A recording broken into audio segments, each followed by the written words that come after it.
Salam guys, jumpa lagi dengan aku Syahman Nabuasan dan kali ni aku nak pasang kipas ni dekat kawasan sini untuk pasang dekat bahagian dapur.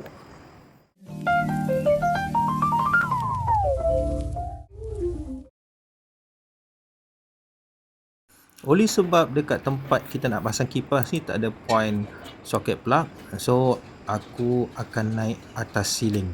Jadi terpaksalah aku pakai lampu sangkut kat kepala macam ni, gelapkan atas tu nanti.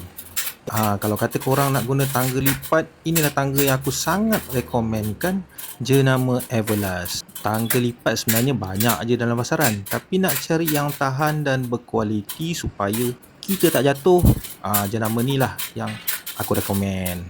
Ini penting tau, kita kena cek dulu bahagian segala sendinya dah dikunci sebelum kita naik. Bila kita buka je tangga ni, dia terus akan lock. Untuk riliskan lock, barulah kita akan tarik part ni. Sekarang masanya untuk kita tebuk lubang siling. Aku gunakan drill cordless yang nama Dongcheng ni. Dia mudah dan aku ada pengalaman yang agak menarik sebab aku pakai lama. Drill ni tahan. Dan ini wire untuk kita sambung buat soket plug tu nanti.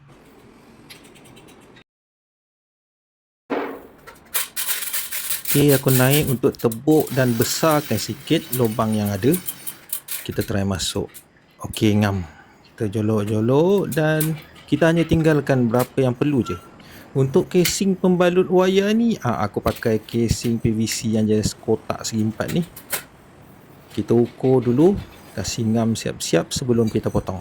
Ini alat yang aku potong untuk PVC casing wayar ni. Kat sini dia ada sudut yang kita perlukan. Nak potong lurus straight pun mudah. 0 darjah ataupun 45 darjah ke. Nampak? Nak adjust sikit punya mudah.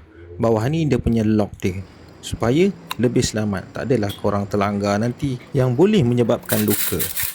Okey, kita ambil ukuran dulu. Okey, ukuran kita dah ambil. Kita ambil balik casing PVC ni. Ni aku buat tandaan dulu tau. Kemudian barulah aku asingkan dengan casing penutup dia. Ni masih lagi tanda. Kita kena tanda kiri dan kanan sebelum kita potong. Aku potong macam ni sebab benda ni kat bahagian sini kita akan bengkokkan tau. So kita kena potong macam ni supaya kita akan bengkok untuk dapatkan bentuk L 90 darjah macam ni. Okey, bahagian atas dah buat. Kita nak buat kat bahagian tengah pula. Perkara yang sama kita buat. Kita tanda kemudian ni aku tanda kedua-dua belah. Dan kemudian aku akan bengkokkan. Yang ini kita bengkokkan ke dalam. Tadi kita bengkokkan ke luar. So kalau kau perasan kat sini ada dua jenis cara pemotongan. Satu kita bengkokkan ke dalam dan satu lagi kita bengkokkan ke luar. Okey, alhamdulillah. Dekat tengah ni dah settle. So bawah ni kita potong je untuk kita masukkan soket plug kat bawah nanti. Yang ini penutup dia pula. Tadi tapak kan. So kita akan potong penutup dia mengikut bentuk yang kita nak. So kalau perhatikan aku tanda pakai jari dan aku potong dia mengikut apa yang aku tandakan tadi. Ini kalau korang jangan salah tanda sebab nanti ukuran dia boleh lari. Okey, ngam. Ujung sekali yang lebihan ni aku potong macam ni. Potong untuk aku jadikan dia sebagai penutup dekat bahagian hujung. Kalau tak tutup, pertama tak cantik lah. Yang kedua, cicak boleh masuk untuk bertelur tau. Okey, nampak? Dah ngam, cun-cun aku masukkan. Kita try masukkan dalam tapak dia. Kita nak buat bahagian sini pula. Okey, aku nampak aku tanda. Dah tanda, kita potong sebelah sini dan potong sebelah sini. Kedua-dua belah. Jangan potong sampai habis tau. Kang terputus dua, satu hal pula. Lepas tu kita terpaksa lagi potong bentuk seakan bentuk V macam ni, bahagian atas dan bawah. Sebab yang ini kita nak bentukkan dia 90 darjah. Ini bentuk yang ketiga, yang seterusnya. Tapi kali ni aku ada berlaku silap sikit kaedah pemotongan. Kau nampak? Alamak, silap lah. Tak apa, kita boleh adjust. Kita dah silap, kita biarkan. Kita tanda pula kat bahagian yang sebetulnya.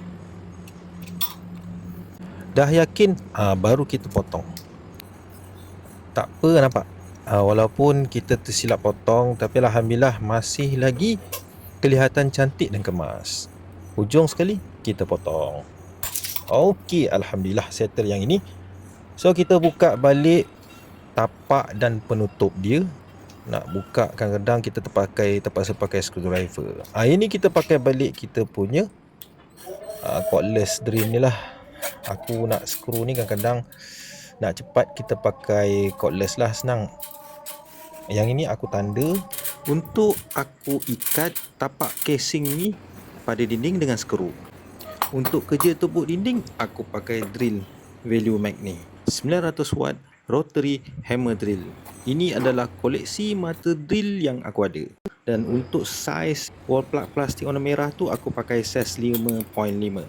Oleh sebab dalam tandas tu tak ada poin kuasa, aku pakai extension ni. Ini beli kat Mr. DIY je. Dekat Shopee pun ada. So kita sambungkanlah kita punya rotary hammer drill dekat sini.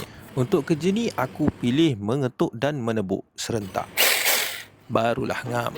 Okey, untuk ni aku pakai tali pinggang yang membantu untuk membawa pelbagai barang. Nanti tak payahlah aku turun naik kan. Nak ambil hammer kena turun balik bawah. Nak ambil screwdriver turun bawah. Jadi kita senang kita bawa semua ni letak dekat pinggang. Benda ni sangat membantu. Masa menebuk dah tiba. Dengan menggunakan hammer drill jenis jenama Value Max ni sangat-sangat membantu. Sebab itulah orang kata, kalau kata kita menggunakan barang yang betul, kerja kita akan menjadi lebih cepat dan mudah. Kita masuk wall plug merah ni. Lepas tu kita ikat dengan skru.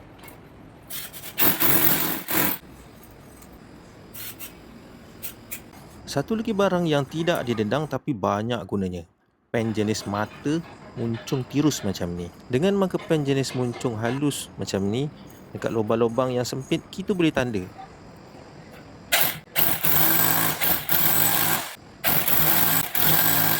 Pada aku lebih gemar untuk buat wall plug dan skrukan Swiss kotak ni. Sebab akan datang mana kita tahu kan, hantar rosak, nak tanggal senang. Ini ruang yang kita nak potong. Untuk bagi ruang wayar untuk masuk ke dalam kotak Swiss ni. Sekarang kita ikat skru pada lubang yang telah kita masukkan wall plug tadi. Masukkan wayar pada hujung. Jangan lupa untuk kita potong sarung yang sebelah luar. Kita perlukan wayar yang 3 kat dalam ni. So aku gunakan wire stripper ni daripada jenama Stanley. Potong ujungnya ikut saiz. Kita nak keluarkan cooper kat dalam ni. Ini soket plug. Kita longgarkan dulu semua skru untuk kita masukkan wayar. Pintal-pintal dulu supaya tak mudah mengembang, dan bahagian hujung dia aku lipat sikit supaya bila kita masuk dia terikat ngam, cantik dan ketat. Dah ikat skru, jangan lupa untuk tarik-tarik sikit, nak tengok dia betul-betul ketat atau tidak. So sekarang kita ikat soket plug ni dengan kotak Swiss ni. Skru dia dah bagi tau, dia siap bagi dengan penutup skru ni. Masukkan balik semua wayar ni ke dalam casing. Ngam-ngam. Alhamdulillah, selesai sudah kerja kat bawah. Jom kita buat dekat atas pula. Rumah ni jenis apartment, tapi dia berada dekat atas sekali. So kelebihan dekat atas sekali ni, kita boleh buat wiring dekat atas. Cantik sikit daripada kita buat tebuk kat dinding kan. Satu perkara yang kita kena tahu bila berada dekat atas ceiling ni, kita tak boleh sebarang pijak je tau. Kau nampak ni, ini adalah hujung dinding. Bila kita berada kat atas, dekat hujung dinding kat bawah tu, inilah atas dia, yang mana garisan batu ni kita boleh pijak. Orang kalau naik atas ni jangan main jalan je tau. Tersalah pijak, boleh jatuh, terjeblos kat bawah.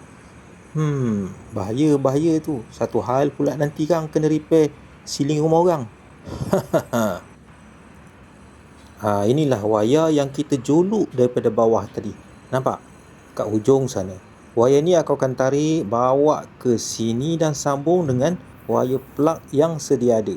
Kira macam looping lah kalau kata kita buat kat bawah ataupun dekat dinding tu. Yang ini kita looping daripada atas, dan aku gunakan casing bulat yang macam ni. Kita sorok sikit wayar, dan ini yang dah siap. Aku tak boleh nak ambil gambar sepenuhnya sebab kawasan ni agak gelap. Satu kelebihan bila kita sorok wayar dalam casing macam ni, bagi mengelakkan ia dimakan tikus ke tupai ke, lebih selamat. Alhamdulillah, semua dah siap. Aku tak tunjuk lah cara aku pasang kipas dinding ni. Okey, kita on. Alamak, bateri pula tak ada. Okeylah, kita buat secara manual. Okey, hidup. Kita try pula kasih dia pusing kiri dan kanan. Alhamdulillah, selesai. Jumpa lagi pada post yang aku akan datang. Bye bye. Assalamualaikum.